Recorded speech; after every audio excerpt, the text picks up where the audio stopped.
vida aquí ante nuestro Señor Jesucristo estos jóvenes que le agradecen por su titulación, tanto los de la Facultad de Derecho.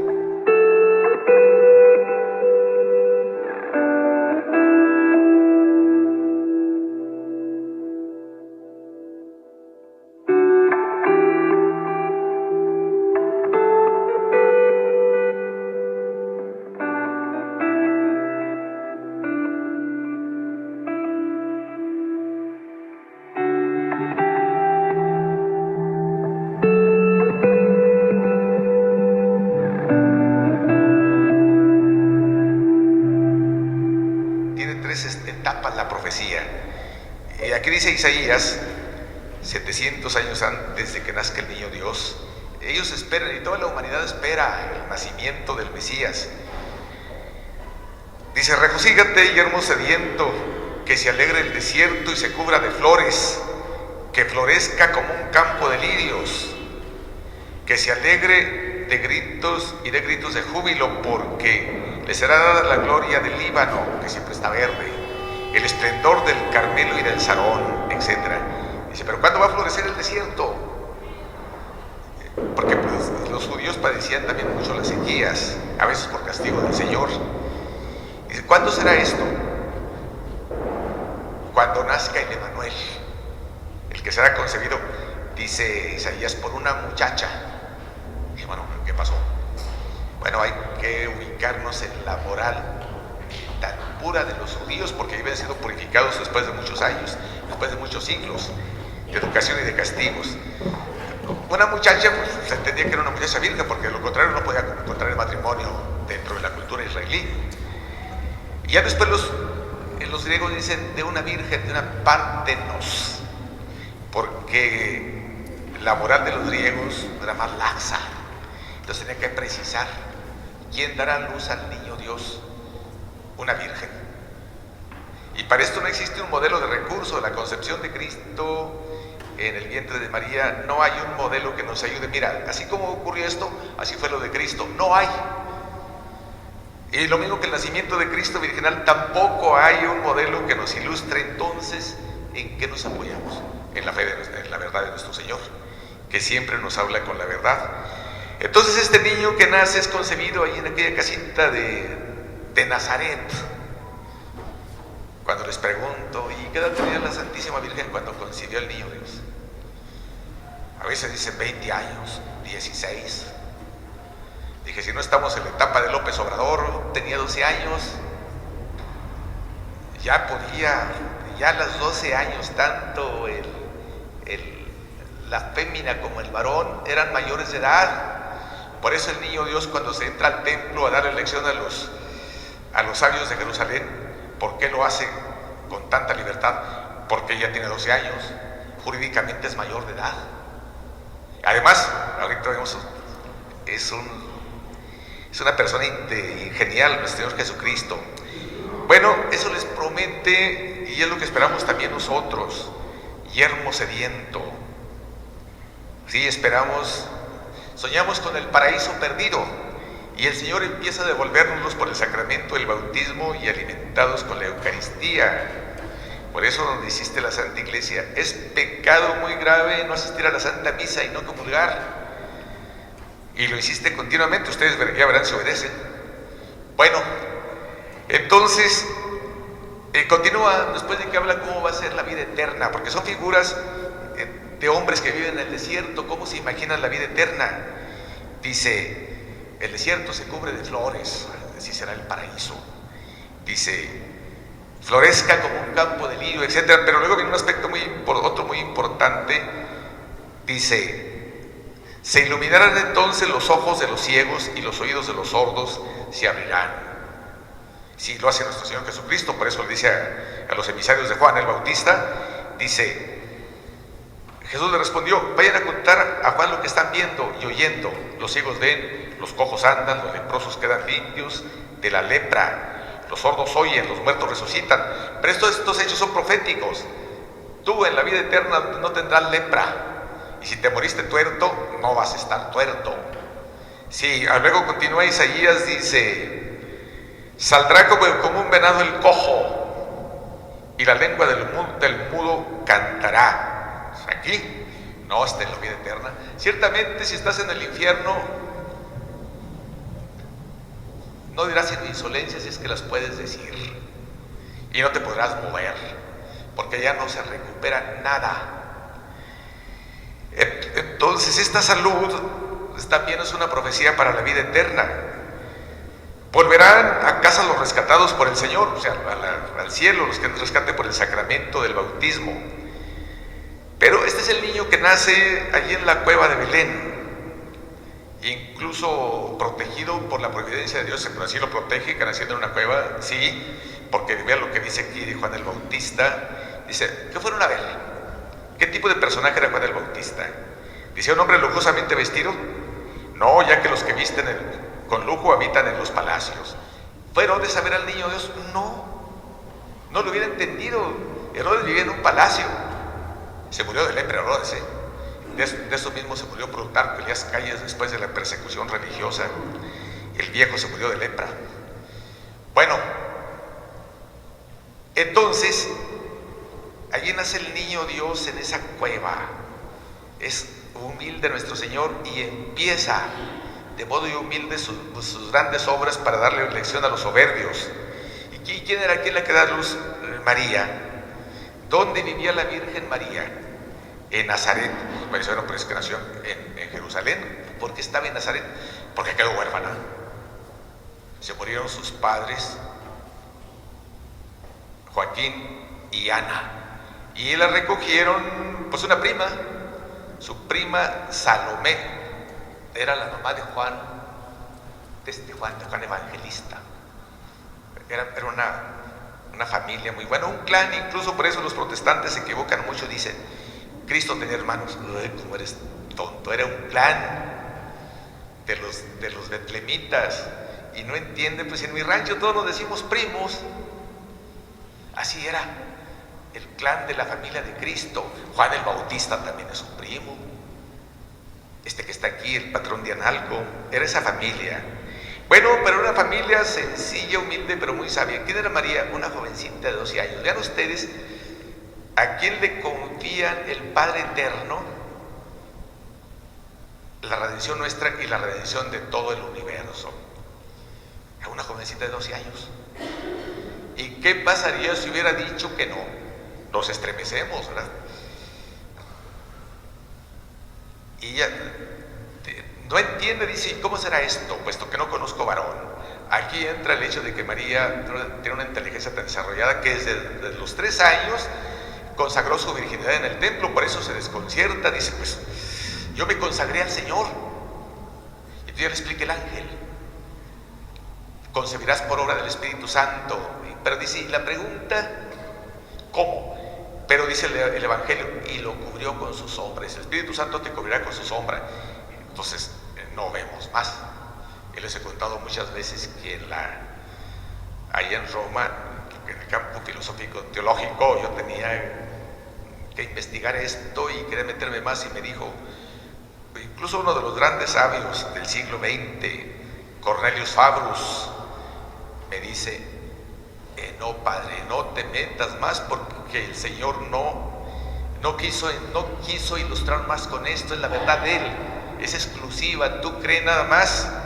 Dice, porque el demonio te puede llevar hasta no respetar el pudor de tu Madre Santísima. Quédate con eso, la concepción de Cristo, y así es. Y lo mismo que el nacimiento del niño Dios allí en la cueva de Belén, providencial. A veces las posadas dicen que no les dieron posada, y dice, no vaya a ser un entonante, etcétera. Digo, pero es que no fue así. Bueno, así lo compuso San Francisco de Asís, pero al llegar de Belén, desde Nazaret hasta Belén, son 260 kilómetros. ¿En qué iban? Llevaban un vehículo de doble tracción. ¿Cuántos burros eran? Mínimo eran 3, para llevar cobijas, comida, agua, y luego para atravesar el desierto, porque después Egipto. Y En otro iba Nuestra Madre Santísima, porque iba embarazada del Niño Dios. Y el otro, San José, tenía que caminar mucho, pero pues se cansaba, tenía que treparse un rato al burro. Así fue ese peregrinar del Niño Dios, mientras que los reyes, por ejemplo Herodes, todos ellos andaban en carroza, o bien en andas los portaban, los esclavos, y el Niño Dios no. Entonces allí nace en el portal de Belén el Niño Dios. Digo, es providencial que nazca allí, porque hubieran entendido el nacimiento de Cristo toda la serie de pelafustanes que estaban allí en el mesón, porque recorrieron de muchos lados por el censo de César Augusto, porque quería saber cuántos habitantes tenía su imperio, y también para aumentar los impuestos. Y no, ¿qué dice el Padre Eterno? No conviene que mi hijo nazca aquí. Y prácticamente le cerró las puertas, y el pobre San José tuvo que buscar dónde naciera el niño. Sí, limpió la cueva, la arregló. Según la tradición, incluso estaba un poquito más de la cueva, porque allí vivían también pastores. Era una serie de cuevas donde dormían los pastores de Belén, que no entraban a Jerusalén, dice, porque olían mal. Bueno, estos fueron los que fueron a ver al Niño Dios. Gente muy humilde. Pero ahora, al paso del tiempo, vemos nada más la obra divino-humana de la Iglesia Católica, del Niño Dios. Hay un aspecto en el Evangelio, le dicen los apóstoles: ¿y por qué a la gente le hablas con parábolas y a nosotros nos explicas de otro modo? Dice, porque muchos no creían. Dice, para que viendo no vean, y para que oyendo no entiendan. Es que no creían. Tiene, por ejemplo, la parábola de la vid y los sarmientos. Dice, ¿cómo son ustedes unidos a mí? Dice, así como el racimo de uvas está unido a la vid, así ustedes dependen de mí. Así es el reino de los cielos, y así es la Santa Iglesia Católica. 2000 años, perseguida, indestructible, y para ustedes que son juristas, jurídicamente bien hecha. Pues ¿qué la hizo? Jesucristo. Entonces, Jesucristo era también jurista, estudió en la escuela más en ese tiempo, pues tanto en Roma, ¿verdad?, como ya Atenas ya había pasado un poco, pero estaba también la escuela de Alejandría, donde estuvo el Niño Dios cuando fue a Egipto.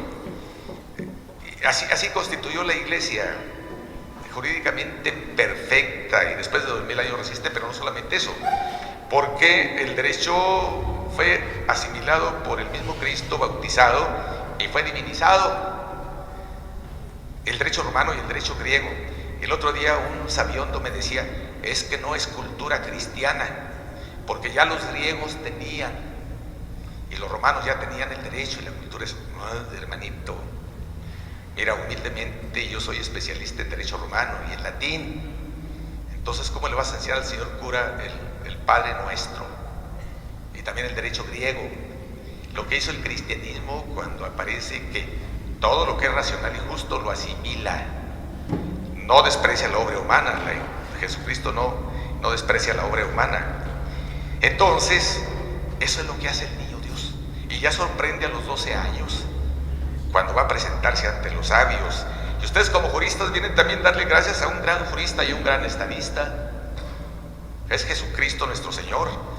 Vean, sobre todo los sabios los papas del 1000, cuando empieza a desarrollarse las universidades católicas. La primera es la Universidad Católica de Bolonia.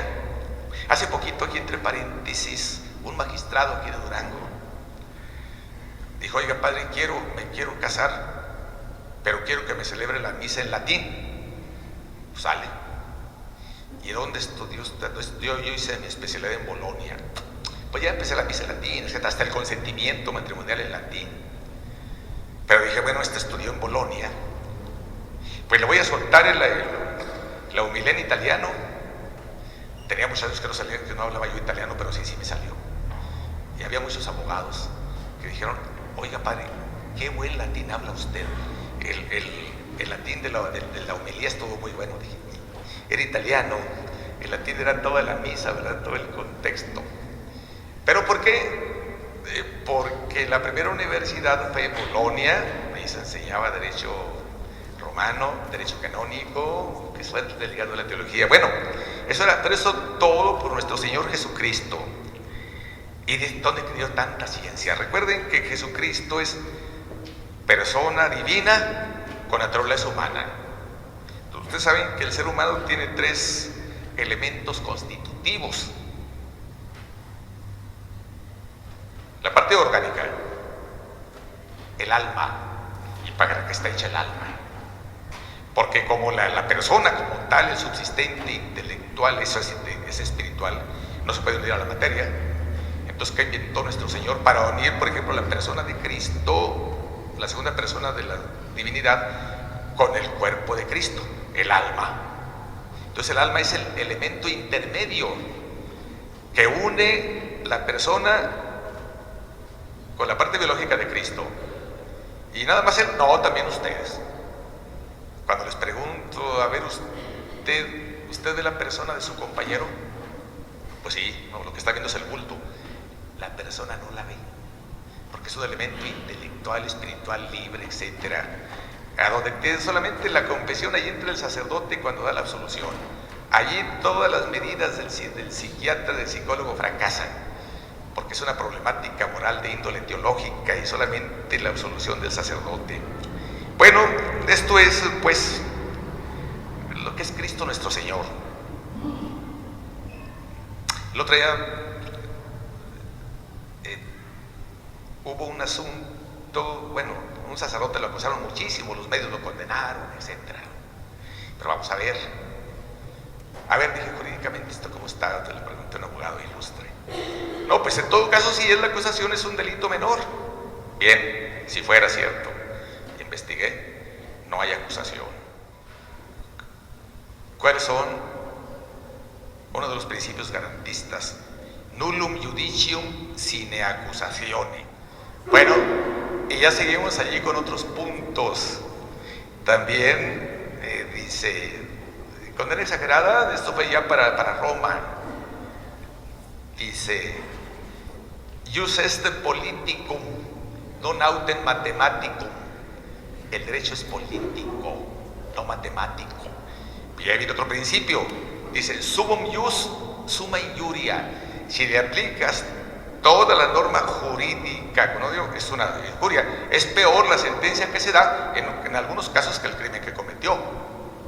Entonces todo eso lo mandé a Roma, porque sí, tenemos un tribunal aquí nacional y a veces nos llega de otro lado. ¿Por qué? Entonces todo esto pues, de la caridad de Cristo nuestro Señor, de la caridad, del amor al prójimo.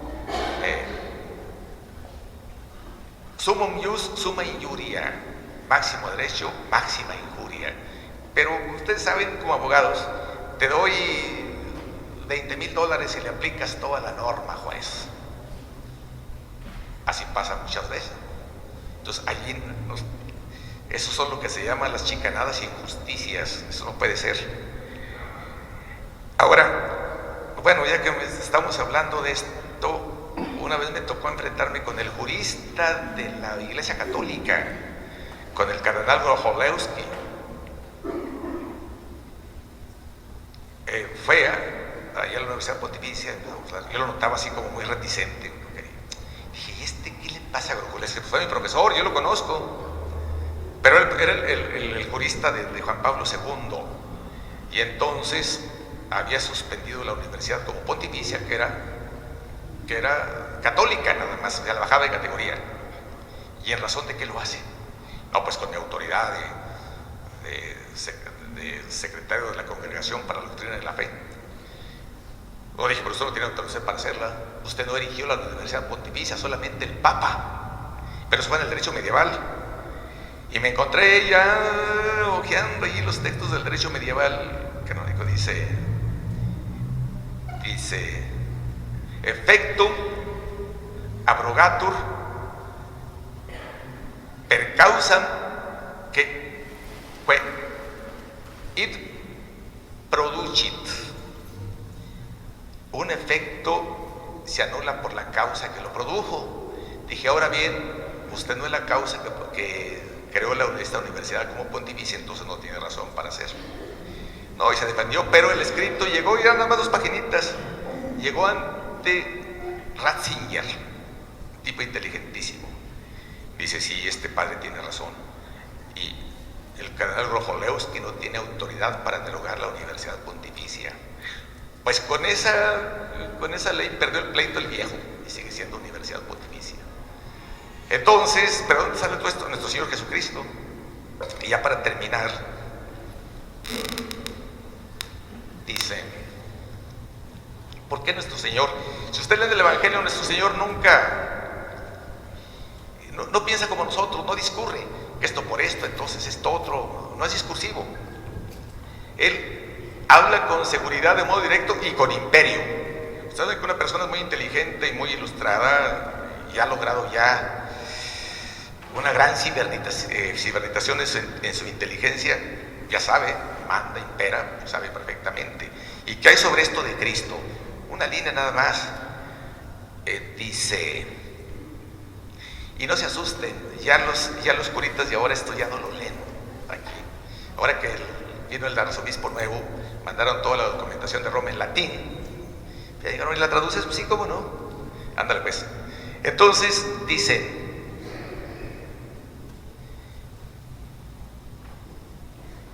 ita praeterscientiam divinam in creatam est in Christo, secundum eius animam scientia beata, qua cognoscit verbum et res in verbo.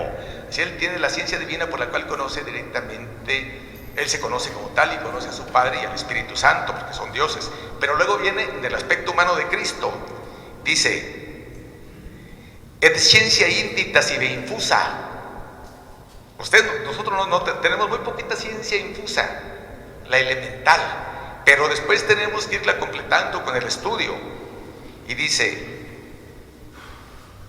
et scientia indita sive infusa, per quam cognoscit res in propria natura, per especies inteligibles humanamente proporcionadas. Es decir, tiene toda la ciencia humana que ha habido y habrá. Por eso habla con tanta seguridad nuestro Señor Jesucristo, el niño Dios ese que nace en el pesebre y a quien ustedes le vienen a dar gracias. Un gran jurista y estadista, sí. ¿Y que la iglesia cultiva todo esto? Sí, también. A él le vienen a agradecer porque son ya juristas, pero ¿qué es la justicia? Jus stare, estar en el derecho, y el derecho nace de la inteligencia humana correcta, que la naturaleza humana correcta y nace de Dios. Ya lo decían los romanos en el digesto. Dice, uno es el derecho humano y otro es el derecho, pero el derecho humano nace del derecho divino. Vean ustedes eso. Y en el digesto es el segundo libro del Corpus Juris Civilis que dictó nuestro padre Justiniano. ¿Por qué nuestro padre Justiniano? ¿Sabe por qué? Porque sabe más derecho que usted y yo.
que estos divinos auxilios nos preparen, purificados de nuestros pecados, para celebrar las fiestas venideras, por Jesucristo nuestro Señor. La bendición de Dios Todopoderoso, Padre e Hijo y Espíritu Santo, descienda sobre ustedes y permanezca para siempre. Vayan en paz, la Eucaristía ha terminado.